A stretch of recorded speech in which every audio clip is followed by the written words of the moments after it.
dalal ak jàmm ci seen ëttub xibaar bii di Flash Info. Flash Info xibaar yu wér te wóor. ak Flash Info bërëb la buy jàllale xibaar yu wér te wóor. mboolem xibaar yu ñëwal politique fii lay leeree ci xibaar yu wóor. waaye it mboolem xibaar yu soxal sport moo xam football la ba ci lamb wala basket.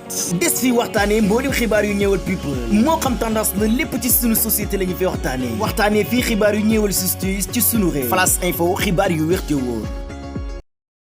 di leen di ne effectivement léegi lañu pare audition kii di monsieur Fofana mi ñu doon toppee diffusion fausse nouvelle procureur de la République moom moo autosaisir moom moo commissaire bi comme ça commissaire bi woo Fofana pour laaj ko si ay mbir yoo xamante ni ay information ay xibaar yoo xamante ni mu ngi circuler que ni xibaar yooyu wóoru wérul voilà léegi interrogé nañ ko moom nee na vraiment li mu wax si ay sources la ko jëlee président assemblée ay Guy Marius Sagna surtout moom waxoon benn information moom la jàllale. donc loolu est-ce que fausse nouvelle la yaakaaruma ko am na fausse nouvelle am na mésinformation am na désinformation mais de là à dire que un journaliste qui reprend des pans entiers ci déclaration benn député nga ne ko joxe na fausse nouvelle yaakaaruma ko humblement et modestement je ne le pense pas maintenant puisque procureur autosaisir na dañuy xaaragum ba mu lire déclaration monsieur Fofana après on va aviser incha allah. xibaar bi ngi dégg ñu ne kat c'est le procureur qui s'est autosaisi loolu ndax da nga koy dégg. waaw maa ngi koy déggal procureur moo autosaisi parce que am na ñu doon nekk ne président assemblée nationale moom moo porte plainte mais loolu amul procureur bi mu déggee nouvelle bi depuis démb la woo commissaire après ci lañ ko woo moom bi ñu ko joxee convocation moom aussi c'est un citoyen modèle vraiment un journaliste très professionnel. très lucide. Il a eu à déférer à la convocation en avisant ses avocats. Maître Youm ak man ñu ñëw sànq assister ko xool conditions yoo xamante ni si moom lañ ko laaj ay questions te vraiment ça s'est bien passé il a répondu te ci li ñu jàpp ni ñun gisuñu benn fausse nouvelle d'autant plus que moom nee na dafa reprendre ay sources. mu ne benn député bu tudd Guy Marius Sagna moom moo jël ay wax ko. ñu ne que ne député yi dañ leen jëndal ay oto à hauteur de 8 milliards parce que oto bu nekk 50 millions la c'est des véhicules Prado loolu la wax ne attributaire bi ko dafa amoon bracelet électronique si information yi mu jot. mais nee na su xamoon ne que ne loolu wóorul aussi du ko wax parce que ay information journaliste moom ay sources la yore. bon maintenant vérifier na effectivement mais après coup y a eu confusion peut-être mais de toutes les façons il assume ce qu'il dit et mu ngi continuer di wax moom il est vraiment de bonne foi. voilà moom mi ngi fi wala day ñibbi këram.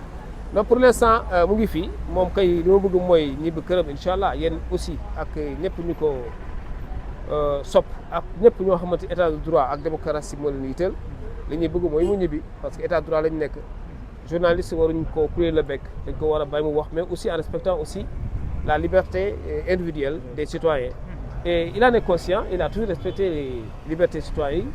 donc day wax lu mu gis ci ay sources après dans le souci d'informer aussi boo ko population bi loolu kese la moo ci nekk pour l'instant. souvent par rapport à ces faits-là mooy li nga wax mooy diffusion de fausses nouvelles. souvent dañu gis man laa bépp est-ce que vous ne craignez pas que cela ait lieu? Bon, tout est possible, hein. Un avocat est prêt à tout, hein.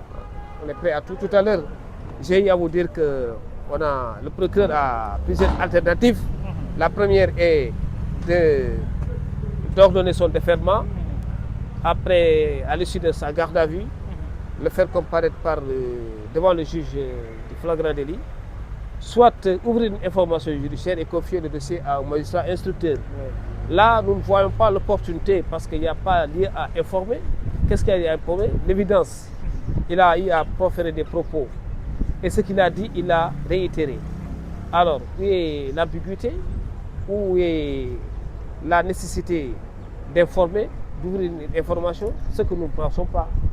Encore qu'une fois, que nous le reprécisons encore, il y a diffusion de fausses nouvelles qui est vraiment anachronique. Vous savez, dans les démocraties occidentales, pour ce genre d'infraction, les auteurs comparaissent directement devant le tribunal correctionnel et ils s'en sortent avec une amende, tout au plus. Au pire des cas, une amende. Mais de là à vouloir quand même faire garder à vue mises en cause, les personnes mises sur la sellette, les faire déférer, les juger et mieux même les condamner, ce qui est le cas aujourd'hui d'ailleurs. On a eu beaucoup de condamnations, pas plus qu'avant-hier, le sieur Oumar Sow a été condamné pour ce même chef. Or, nous, en tant qu'avocats, nous avons toujours estimé que dans ces genres d'affaires, il n'y avait pas de division de fausses nouvelles. Car il fallait faire la différence entre la division de fausses nouvelles, la désinformation et la mésinformation.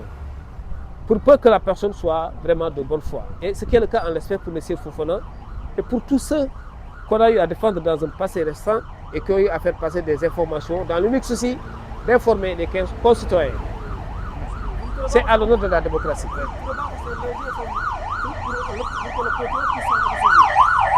C'est normal, le procureur, c'est son droit le plus absolu.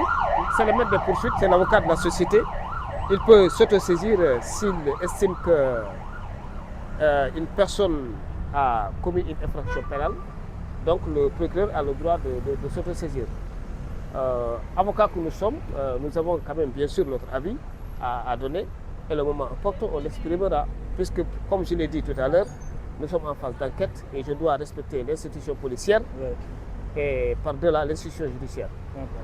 Et ne pas dire à travers les médias ce qu'il en est au fond de cette affaire. Je vous remercie. dalal ak jàmm ci seen ëttub xibaar bii di Flash Info. Flash Info xibaar yu wér te wóor. ak Flash Info bërëb la buy jàllale xibaar yu wér te wóor. mboolem xibaar yu ñëwal politique fii lay leeree ci xibaar yu wóor. waaye it mboolem xibaar yu soxal sport moo xam football la ba ci lamb wala basket. des fi waxtaanee mboolem xibaar yu ñëwal people. moo xam tendance la lépp ci sunu société la ñu fi waxtaanee. waxtaanee fii xibaar yu ñëwal justice ci sunu réew. Flash Info xibaar yu wér te wóor.